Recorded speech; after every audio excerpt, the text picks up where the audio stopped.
성도 여러분 안녕하십니까? 새해가 된 지 벌써 1월 중반을 넘어서고 있습니다. 새롭게 계획하신 것들을 잘 실천하고 계시는지 모르겠습니다. 매일매일 작은 실천을 통해서 연말에 큰 결과를 얻는 여러분들이 되시기를 간절히 바라겠습니다. 이번 시간에는 히브리서의 기별 제3과 약속된 아들을 우리가 함께 살펴보도록 하겠습니다. 먼저 기억절을 보시겠습니다. 히브리서 1장 2절로 3절에 있는 말씀입니다. 이 모든 날 마지막에는 아들을 통하여 우리에게 말씀하셨으니 이 아들을 만유의 상속자로 세우시고 또 그로 말미암아 모든 세계를 지으셨느니라. 이는 하나님의 영광의 광채이시오 그 본체의 형상이시라. 오늘은 히브리서 1장 2절과 3절에 있는 말씀을 주된 내용으로 해서 살펴보겠습니다. 그래서 각 소지별 내용도 1장 2절로 3절에 있는 내용을 포함하고 있고 목요일 소지만 5절에 있는 내용으로 제목이 이루어져 있습니다. 안식일 소재에는 그 배경에 대해서 이렇게 설명하고 있습니다. 범죄 직후에 하나님께서 아담과 하와에게 원수로부터 그들을 구해주시고 잃어버린 유산을 회복시키시며 그들이 창조된 목적을 성취할 아들을 약속해 주셨습니다. 우리가 너무나 잘 아는 창세기 3장 15절의 여자의 후손에 대한 말씀입니다. 여기 시대의 소망 31쪽에서는 아담과 하와는 이 약속을 처음으로 듣고 이 약속이 속히 성취되기를 고대하였다. 그들은 그들의 맏아들이 구주이기를 바라면서 그 아들을 기쁨으로 환영하였다. 그러나 이 약속의 성취는 지체되었다. 이후에 아브라함에게 다시 그 아들에 대한 약속을 주셨습니다. 그리고 하나님께서 이와 같은 약속을 다윗에게도 확증하셨습니다. 하나님께서는 특별히 그 후손이 하나님의 아들로서 하나님에 의해서 왕위에 오를 것이며 지구상의 모든 왕 위에 공의로운 통치자로 세워질 것이라고 약속해 주셨습니다. 그러나 이 약속도 성취되지 못합니다. 오직 예수님만이 이러한 모든 약속들을 성취시키셨습니다. 여기 아주 설명이 우리에게 마음에 와닿도록 설명을 해줍니다. 그러나 아담과 하와, 아브라함 그리고 다윗은 구원자로 약속된 그 아들이 하나님 자신일 것이라고는 상상조차 못했을 것이다. 하나님이신 분이 오실 것이다 라고 하는 것에 대해서는 상상조차도 못했을 것이다 라고 하는 것입니다. 그만큼 약속된 아들은 정말 소중하고 확실한 분이셨다라고 하는 것입니다. 일요일 소지 연구하겠습니다. 이 모든 날 마지막에입니다. 히브리서 1장 2절은 히브리서 1장 1절과 대응되면서 비교할 수 있고 대조할 수 있습니다. 히브리서 1장 1절에는 옛적에로 시작합니다. 2절은 오늘날 마지막에는으로 시작합니다.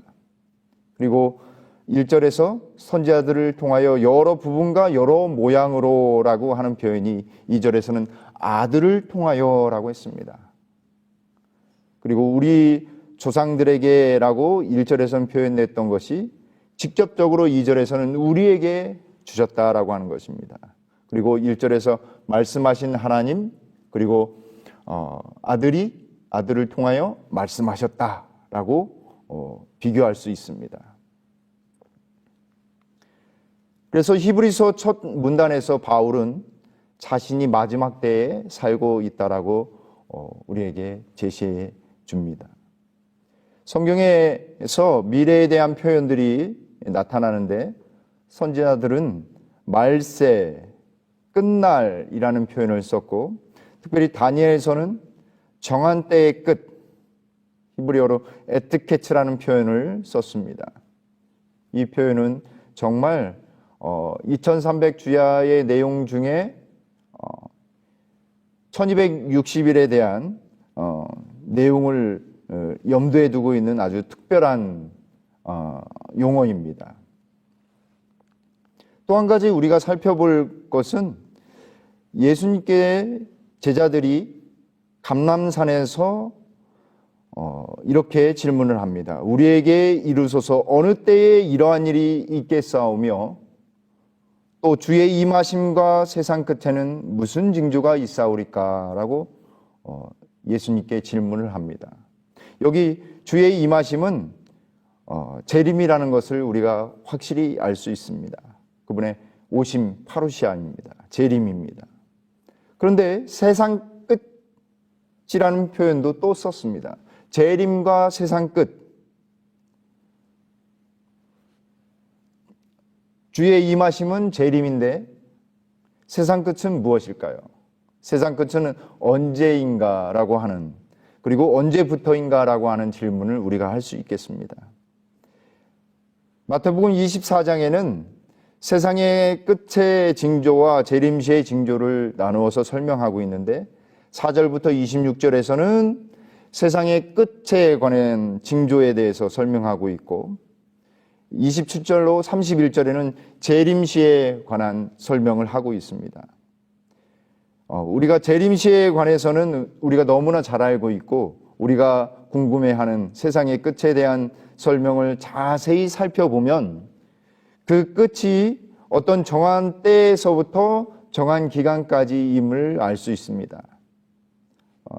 직접적으로 말씀드리면 예수님의 십자가 이후서부터 재림시까지 이 모든 기간을 세상의 끝이다라고 표현하고 있는 것입니다. 민수기 24장 14절로 19절에서는 후일에 하나님께서 당신의 백성들의 원수들을 물리쳐 주실 것을 약속하고 계십니다. 특별히 14절에 후일에라고 표현하고 있죠. 그리고 17절에서는 한 규가 이스라엘에게서 일어나서라고 했습니다. 규는 누가 드는 것입니까? 왕이 드는 것입니다. 그래서 그 왕이 이스라엘에게서 일어나서 그 원수들을 다 멸하리로다. 그리고 성읍에서 멸절하리로다 라고 말씀하고 계십니다. 이사야서 2장 2절로 3절에서는 특별히 2절에서는 말일에라고 했습니다. 말일에 그 시기에 만방이 그리로 모여들 것이다 라고 했습니다. 나라들을 이스라엘에게로 이끌어서 올 한 왕이 일어날 것에 대한 이야기를 하시는 것입니다. 바울은 히브리서에서 이 약속들이 예수님 안에서 모두 성취되었다라고 우리에게 말해주고 있습니다. 골로새서 2장 15절에서는 사탄을 물리친 것에 대해서 말씀하고 계십니다. 십자가로 그들을 이기셨다. 요한복음 12장 32절에는 모든 사람을 그분께로 이끌겠다라고 약속하십니다. 복음을 선포하심으로 모든 나라를 예수님께로 이끄시는 내용입니다. 이러한 의미에서 예수님께서 하나님의 약속들을 성취하심을 통해서 마지막 때는 이미 시작된 것이다 라고 우리 교재에서 설명하고 있습니다. 또한 데살로니가전서 4장 15절로 16절에서는 하나님의 자녀들에게 부활을 약속하시는데 그 부활이 확실하다라고 하는 것을 알려준다라고 하는 것입니다. 마지막에 우리가 살아가고 있는데 하나님께서는 하나님의 자녀들에게 부활에 대한 확실한 약속을 하고 계신다라고 하는 것입니다. 왜냐하면 고린도전서 15장 20절에 있는 말씀처럼 그러나 이제 그리스도께서 죽은 자 가운데서 다시 살아나사 잠자는 자들의 첫 열매가 되셨도다라고 말씀하고 계십니다. 하나님께서 예수님의 부활을 통해서 그 약속을 이미 실현하시기 시작하셨다라고 하는 것입니다. 분명히 예수님의 부활을 통해서 예수님을 믿는 하나님의 자녀들이 그 부활의 약속에 확실한 약속을 그들도 누릴 수 있다라고 하는 것입니다. 더 나아가서 하나님께서는 새 창조의 약속을 하셨습니다. 고린도후서 5장 17절에 그런즉 누구든지 그리스도 안에 있으면 새로운 피조물이라 이전 것은 지나갔으니 보라 새 것이 되었도다. 갈라디아서 6장 15절에는 오직 새로 지음을 받는 것만이 중요하다라고 말씀하고 계십니다. 하나님께서는 우리 안에서 새로운 영적 생명을 창조하심으로 그 약속도 성취하시기 시작하셨다라고 하는 것입니다. 이러한 새 창조와 함께 최후의 왕국을 세우실 약속까지도 우리에게 허락하셨습니다. 다니엘 2장 44절에 이 여러 왕들의 시대에 하늘의 하나님이 한 나라를 세우시리니, 마지막 부분입니다. 이 모든 나라를 쳐서 멸망시키고 영원히 설 것이라. 그런데 이 나라는, 하나님의 나라는 현재성과 미래성을 동시에 가지고 있습니다. 여기 마태복음 12장 28절로 30절에, 특별히 28절에 그러나 내가 하나님의 성령을 힘입어 귀신을 쫓아내는 것이면 하나님 나라가 이미 너에게 임하였느니라 라고 말씀하고 계십니다. 현재성과 미래성이 동시에 이루어짐을 우리에게 설명하고 있는 것이죠. 하나님 나라는 이미 예수님의 성육신으로 인해서 실질적으로 도래하였습니다. 시작되었습니다. 이 나라는 은혜의 왕국입니다. 그리고 그리스도인들은 그리스도 안에서 이미 하나님 나라에 살고 있으나 아직도 최후의 완성, 즉 하나님의 영광의 왕국을 기다리고 있는 역동적인 종말을 살아가고 있습니다. 그러므로 하나님 나라는 이미 시작되었고 완성을 위해서 하나님께서는 모든 것들을 이루실 것입니다. 누가복음 10장 18절로 20절에서는 예수께서, 특별히 18절에서 예수께서 이르시되 사단이 하늘로부터 번개같이 떨어지는 것을 내가 보았노라 라고 말씀하십니다.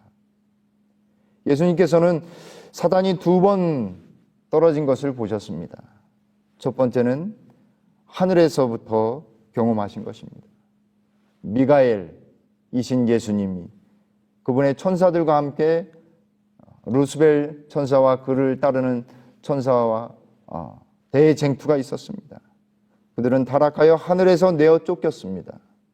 그리고 두 번째는 예수님께서 십자가에 달리셨을 때 사단은 비로소 완전한 패배를 경험하게 됩니다. 그래서 교과에서는 이렇게 설명하고 있습니다. 하나님께서는 우리를 사탄의 권세로부터 구원하시고 예수님을 우리의 통치자로 임명하심으로 그 왕국을 시작하셨다라고 설명하고 있습니다. 여러분, 우리가 경험하고 있는 구원의 경험은 정말 시작에 불과한 것입니다. 분명히 하나님께서는 예수님의 초림 때에 시작한 것을 재림 때에 완성하실 것입니다. 그러므로 우리는 마지막 때를 위해서 준비해야 하는 것입니다. 여기 마지막 때를 위한 준비다라고 하면서 여기 교회 증언 2권 376쪽에 말씀하고 계십니다. 우리는 우리의 자녀들, 가정의 모든 식구를 위해 열심히 노력해야 한다. 바른 입장에서 일하자. 예수께서 오신다. 만일 우리가 이 마지막 때에 영혼을 고상하게 하는 진리에 눈이 멀게 되는 생활을 한다면 어떻게 우리가 진리를 통하여 거룩하게 될 수 있을까? 우리가 어떻게 불멸을 위해 준비될 수 있을까? 주께서 우리를 도우사 전에 없던 일을 여기서 시작할 수 있기를 기도한다라고 선지자께서는 말씀하고 계십니다. 그러므로 우리는 이 모든 날 마지막에 예수님께서 준비하신 모든 것, 그분을 통해서 이루신 모든 것들을 온전히 누리도록 준비해야 하겠습니다. 월요일 소지입니다. 월요일 소지는 아들을 통해 우리에게 말씀하심입니다. 여기 히브리서 1장 1절로 4절에 있는 말씀입니다. 옛적의 선지자들을 통하여 여러 부분과 여러 모양으로 우리 조상들에게 말씀하신 하나님이 2절 이 모든 날 마지막에는 아들을 통하여 우리에게 말씀하셨으니 이 아들을 만유의 상속자로 세우시고 또 그로 말미암아 모든 세계를 지으셨느니라. 여기까지 보겠습니다. 사실 히브리서 1장 1절로 4절 말씀은 아주 중요한 말씀입니다. 히브리서의 서론이기도 하고 도입부이기도 합니다. 그런데 이 히브리서 1장 1절로 4절은 단 하나의 문장으로 쓰여졌다라고 하는 것입니다. 마침표가 한 개입니다. 그럼에도 불구하고 이 1절서부터 4절까지는 신약에서 가장 아름다운 문장으로 손꼽힙니다. 마치 요한복음 1장의 1절서부터 14절까지를 비교할 수 있을 만큼 아주 아름다운 문장입니다. 1세기 유대인들에게 하나님의 말씀이 오랫동안 들리지 않았습니다. 4세기 전에 말라기, 에스라, 느헤미야의 사역을 통해서 그래서 구약 성경의 말라기까지 기록된 이후에 아무런 하나님의 말씀이 기록되어 있지 않았습니다. 그런데 여기 히브리서 1장 1절로 4절에서는 아들을 통해서 말씀하셨다라고 하는 것입니다. 그래서 1장 1절로 4절의 핵심은 하나님께서 그분의 아들 예수님을 통해서 당신의 백성들에게 말씀하셨다라고 하는 것입니다. 그 구조를 좀 살펴보면서도 이 아들을 통해 우리에게 말씀하신 것을 살펴볼 수 있습니다. 1절과 2절에도 말씀하신 하나님이 2절 전반부에도 우리에게 말씀하셨으니 그리고 가운데에 이 교차 대국 구조에서 가운데가 중심이죠. 그 중심에 그의 능력의 말씀으로라고 하는 표현을 통해서 아들을 통해 우리에게 말씀하셨다라고 하는 내용이 핵심인 것을 우리는 알 수 있습니다. 그래서 교과에서는 우리 이렇게 설명하고 있습니다. 예수님을 통해 하나님의 계시는 하나님께서 다른 어떤 선지자들을 통해 주셨던 계시보다 더 우월했다. 왜냐하면 예수님은 다른 어떤 계시의 방법보다 위대하시기 때문이다. 예수님은 하늘과 땅을 창조하시고 온 우주를 다스리시는 하나님 자신이시다. 그래서 바울에게 있어서 구약은 성경은 하나님의 말씀이었으며 참된 하나님의 뜻을 알려주는 것이었습니다. 그러므로 이 말씀을 예수님께서 우리에게 주셨다라고 하는 것은 아주 중요한 의미를 가지는 것입니다. 요한복음 1장 1절로 4절 말씀에도 태초에 말씀이 계시니라. 이 말씀이 하나님과 함께 계셨으니 이 말씀은 곧 하나님이시라라고 말씀하고 계십니다. 말씀이신 하나님, 그 하나님이 3절에서는 만물이 그로 말미암아 지은 바 되었으니라고 말씀하십니다. 말씀이신 그 하나님이 예수 그리스도이시고 그 예수 그리스도께서 만물을 지으셨다라고 하는 것입니다. 그런데 여기 히브리서 2장 10절에서는 하나님이 그 만물을 지으셨다라고 하고 있습니다. 다시 이야기하자면 히브리서 1장 1절로 4절에서 예수님이 말씀하시고 모든 만물을 지으셨다라고 하는 표현을 동일하게 2장 10절에서는 하나님이 그 모든 만물을 지으셨다라고 하는 것입니다. 그 하나님이 여기 2장 10절에서는 그 하나님이 많은 아들들을 이끌어 영광에 들어가게 하시는 일에 그들의 구원의 창시자를 예수님을 고통을 통하여 온전하게 하심이 마땅하도다라고 언급합니다. 여기 특별히 구원의 창시자라고 하는 이 창시자라고 하는 표현을 일반적으로 봤을 때에는 큐리오스라고 하는 주님이라고 하는 일반적인 용어를 사용했지만 여기서는 창시자라고 하는 단어를 쓰게 됩니다. 이 창시자라고 하는 아르케고스라고 하는 단어는 리더, 그리고 왕자, 개척자의 의미, 그리고 두 번째로는 창시자, 설립자, 그리고 시작자라고 할 수 있는 의미도 포함하고 있습니다. 그러므로 예수님은 우리에게 말씀하셨을 뿐만 아니라 구원의 창시자, 구원의 시작자, 구원의 설립자 되신다라고 하는 것입니다. 이런 표현이 다시 히브리서 6장 20절에 나옵니다. 그리로 앞서 가신 예수께서라고 하는 표현입니다. 앞서 가신이라는 이 표현은 선구자라고 하는 의미를 가지고 있습니다. 그러므로 우리의 대표자이시며 구원자이신 예수님은 말씀으로 모든 것을 창조하셨으며 하나님의 기별도 말씀하셨습니다. 그 모든 말씀을 성취하신 분은 말씀이신 바로 예수님이시다라고 하는 것입니다. 예수님은 하나님의 말씀이라고 불려진다. 그분께서는 아버지의 율법을 받아들여 그 원칙을 당신의 생애에 실천하고 율법의 정신을 나타내시고 마음속에 있는 율법의 유익한 능력을 나타내셨다. 그리스도를 따르는 자들은 그분의 경험에 참여하는 자들이 되어야 한다. 그들은 하나님의 말씀에 동화되어야 한다. 그들은 그리스도의 능력을 통하여 그 말씀의 내용처럼 변화되어야 하고 거룩한 특성을 반영하여야 한다. 아들을 통해 우리에게 말씀하신 그 하나님은 바로 예수님이십니다. 그러므로 그분께서 주신 그 말씀을 우리의 삶에 실천하는 일은 참으로 중요하다라고 생각됩니다. 우리 모두가 그 말씀을 우리의 삶의 지표로 삼고 삶에 적용하게 되기를 간절히 바라겠습니다. 화요일 소지입니다. 이는 하나님의 영광의 광채시요. 3절에 있는 말씀이죠. 이는 하나님의 영광의 광채시요 그 본체의 형상이시라. 하나님의 영광은, 영광의 개념을 우리가 연구하려면 출애굽기 24장을 좀 봐야 합니다. 출애굽기 24장 16절로 17절에 여호와의 영광이 신의 산 위에 머무르고 구름이 엿새 동안 산을 가리더니 일곱째 날에 여호와께서 구름 가운데 모세를 부르시니라.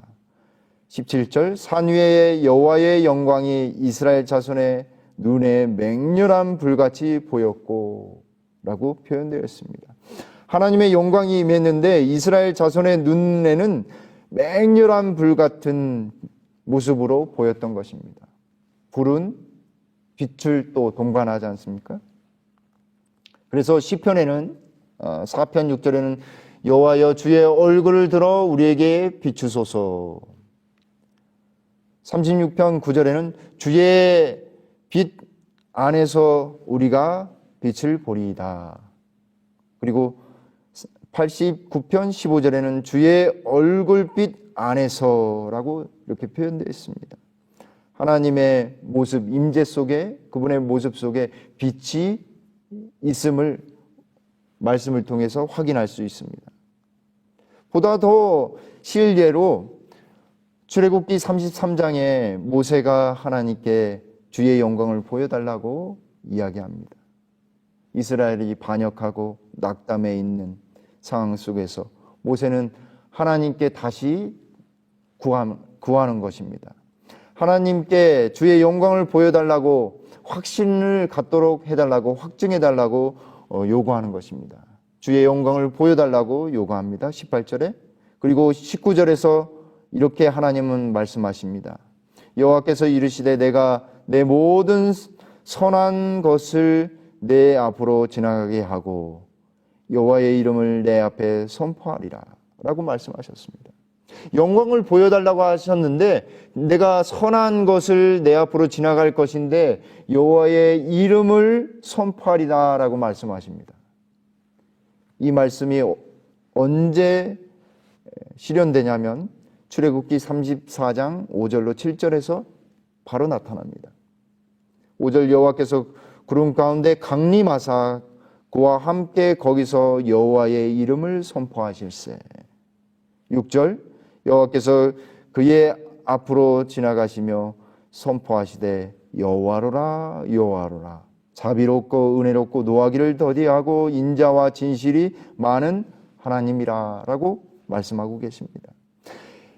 주의 영광을 보여달라고 하는 모세에게 하나님은 당신의 영광을 보여줄 뿐만 아니라 당신의 이름, 존재를 의미하는 이름과 함께 당신이 어떤 하나님인지를 보여주십니다. 자비롭고 은혜롭고 노하기를 더디하고 인자와 진실이 많은 하나님, 그분의 품성을 보여주는 것입니다. 그래서 하나님의 영광의 광채라고 했을 때 특별히 하나님의 영광은 하나님의 가시적인 임재를 의미합니다. 하나님의 임재는 빛 또는 광채와 연결되어 있습니다. 관련되어 있습니다. 성경은 또한 예수님을 빛이라고 말씀합니다. 그래서 이를 종합해 보면 하나님의 영광은 빛 자체이기 때문에 하나님과 예수님 사이에는 그 존재와 품성에 아무런 차이가 없다라고 하는 것입니다. 하나님의 영광에 대해서 다시 좀 더 요약해 보면 외적으로는 가시적으로는 하나님의 영광의 빛이요 내적으로는 그분의 품성, 속성을 의미하는 것이다 라고 할 수 있겠습니다. 이러한 하나님의 영광의 광채라는 의미는 하나님과 아버지 하나님과 예수님이 온전히 동등하신 분이시다라고 하는 것입니다. 또 하나 그 본체의 형상이라는 표현입니다. 이 본체라는 의미는 가장 근본적인 실체, 본질을 의미합니다. 여기 특별히 형상이라는 단어에 우리가 좀 주목해 볼 필요가 있습니다. 이 형상이라는 단어는 일반적으로 쓸 때 형상은 에이콘입니다. 우리가 잘 아는 이 컴퓨터의 바탕화면에 아이콘이라고 하는 개념이 이 단어가 여기 에이콘에서 왔는데 일반적으로는 형상, 보여지는 모양을 에이콘이라고 쓰지만 여기 히브리서 기자는 바울은 에이콘을 쓰지 않고 카라크라테르라고 하는 단어를 썼습니다. 에이콘보다 강력한 의미를 가지고 있고 인장의 원본을 뜻합니다. 그러므로 그 본체의 형상이라고 하는 이 말씀은 아버지와 아들의 존재가 본질적으로 완벽하게 일치한다라고 하는 의미를 가지는 것입니다. 이 예수님은 하나님이셨습니다. 여기 시대의 소망 663쪽에 그리스도께서는 인간이 되셨을 때라도 하나님으로 존재하시는 일을 그치지 않으셨다. 비록 그분이 자신을 낮추어 인간이 되셨을지라도 신성은 여전히 그분의 것이었다.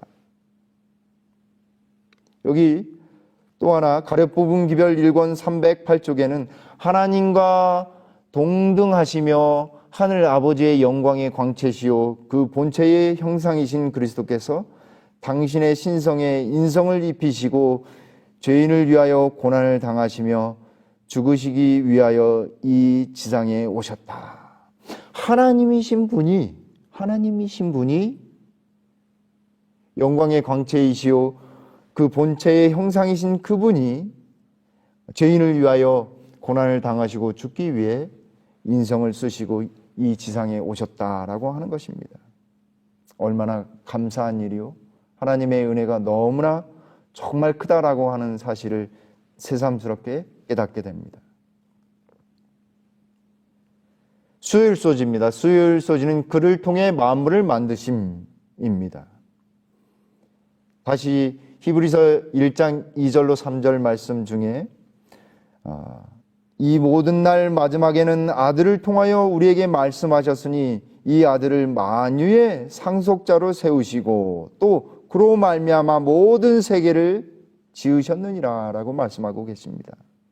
히브리서는 하나님께서 예수님을 통해 이 세상을 창조하셨으며 예수님께서 그의 능력의 말씀으로 만물을 붙들고 계심을 말해주고 있는 것입니다. 예수님을 누구보다 높이는 책이 바로 히브리서임을 다시 한번 알게 됩니다. 구약에서 여호와 하나님은 창조주이십니다. 여기 이사야서 44장 24절에 나는 만물을 지은 여호와라. 이사야 45장 18절에도 하늘을 창조하신 그는 하나님이시니, 느헤미야 9장 6절에도 오직 주는 여호와시라. 모든 것을 지으시고 다 보존하시오니 라고 말씀하고 계십니다.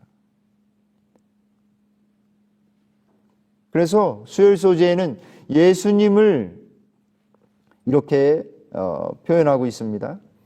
바울에게 있어 예수님은 조력자가 아니라 이 세상을 창조하신 하나님이시다라고 먼저 말하고 있고, 두 번째로는 히브리서 2장 10절에 아버지를 통해 만물이 창조되었다라고 이야기하고 있습니다. 이는 우리가 아까 살펴보았듯이 히브리서 1장 2절에서 예수님께서도 똑같이 적용이 되고 있습니다.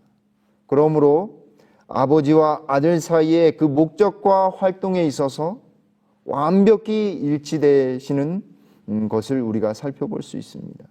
이것이 바로 삼위일체의 신비 중에 하나입니다. 세 번째로는 예수님이 심판자이심을 보여줍니다. 통치하시고 심판하는 예수님의 권위는 하나님께서 모든 것을 창조하셨고 만물을 붙들고 계심에서 비롯된 것을 우리는 알게 됩니다. 특별히 히브리서 4장 13절에 보시면 우리의 결산, 개역 한글에서는 결산을 받으실 이라고 이렇게 예수님을 표현합니다. 이 결산이라는 표현은 회계의 용어죠. 회계학에서 쓰는 용어입니다. 모든 일정 기간 동안 시작되어서 마지막까지 집행된 모든 자금들을 어떻게 썼는지를 일목요연하게 딱 결론을 맺는 것이죠. 그런 것처럼 우리 예수님은 심판자이신 것입니다. 또 하나는 히브리서 1장 3절과 골로새서 1장 17절에서는 예수님께서 만물을 붙들고 계신다라고 하는 것입니다. 예수님의 붙드시는 행위는 인도, 유지와 통치의 개념을 포함하고 있습니다. 여기 특별히 만물을 붙드시며라고 했을 때의 이 붙드시며라고 하는 헬라어 단어가 페론인데, 이 단어는 사도행전 27장에서는 바람이 배를 몰아가는 것을 의미합니다. 또 베드로후서 1장 21절에서는 하나님께서 선지자들을 인도하시는 것으로 할 때 묘사하는 것으로 나타납니다. 그런 것을 보았을 때 우리 예수님은 진정으로 만물을 붙드시고 유지하시는, 인도하시는 분이심을 우리는 알게 됩니다. 지금까지 살펴본 것을 표로 한번 만들어 보았습니다.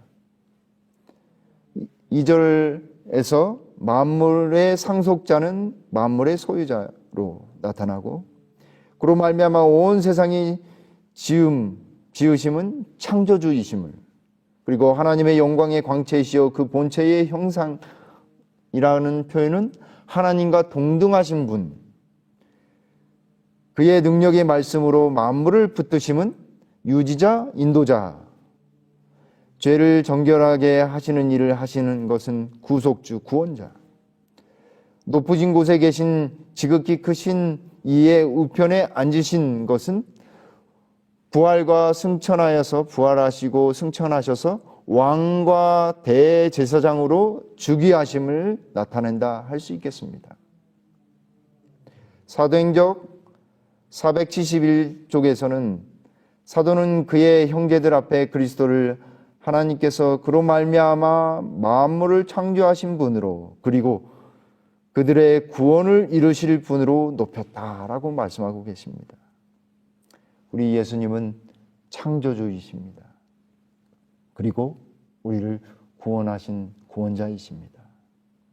그분이 창조주이시기에 우리를 십자가를 통해서 구원하신 분이십니다. 목요일 소지입니다. 오늘 내가 너를 낳았다. 오늘 내가 너를 낳았다. 여기 히브리서 1장 5절에 중간에 붉은 것입니다. 너는 내 아들이라. 오늘 내가 너를 낳았다 하셨으며. 무슨 말씀이실까요? 우리가 전에 잠깐 살펴봤었는데 이는 시편 2편 7절을 인용하고 있습니다. 누가복음 1장 32절에 예수님을 가리켜서 뭐라 이야기하면 그가 큰 자가 되고 지극히 높으신 이의 아들이라 일컬어질 것이요 주 하나님께서 그 조상 다윗의 왕위를 그에게 주시리니. 5절에서는 하나님께서 예수님을 왕의 아들로 취임시키심을 볼 수 있는 것입니다. 그래서 구절을 한번 보시면 너는 내 아들이라 라고 하는 것과 그는 내게 아들이 되리라 라고 하는 말씀이 짝지어져 있고 가운데 있는 표현입니다. 비와 비다시 오늘 내가 너를 낳았다. 또다시 나는 그에게 아버지가 되고. 이 표현은 헬라어에서도 동일하게 나타납니다. 그리고 우리 번역에서도 우리 한글 번역에서도 동일하게 나타납니다.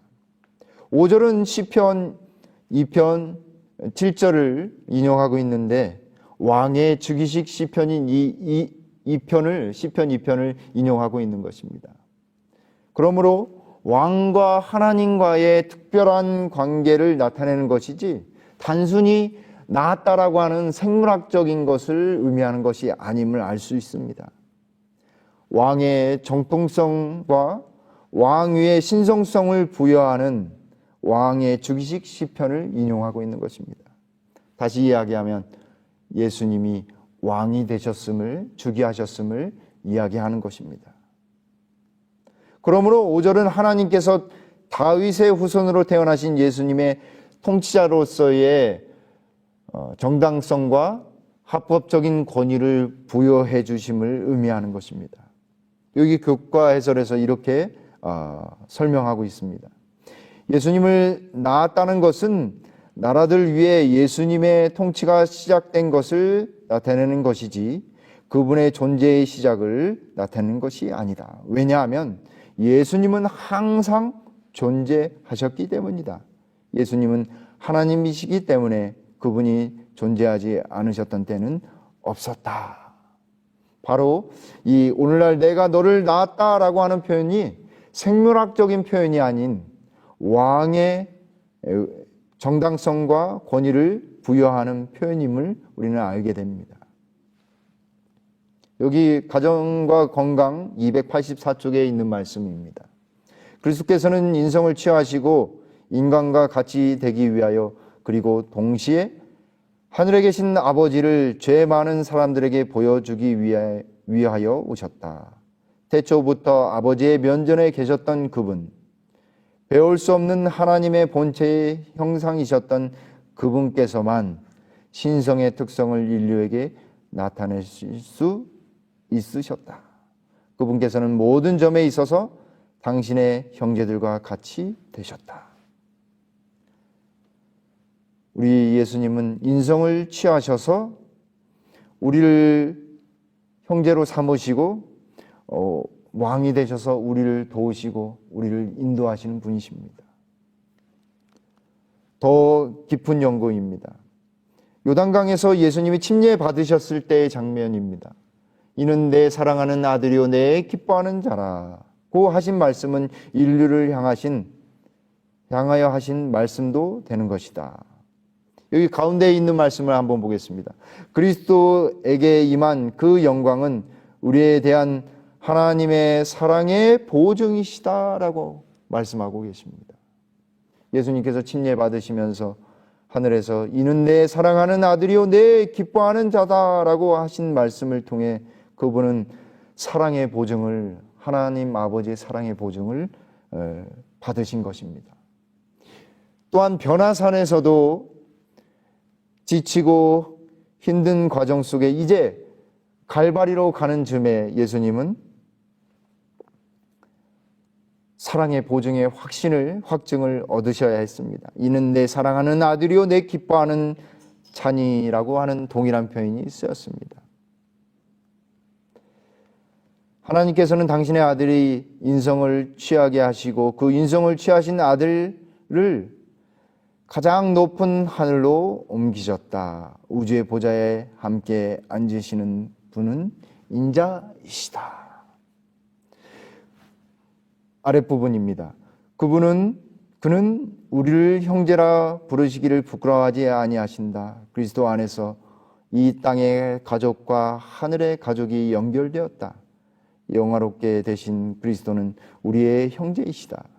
하늘은 인성 속에 모셔지고 인성은 무한한 사랑의 하나님의 품에 안기었다라고 시대의 소망 25쪽에 말씀하고 계십니다.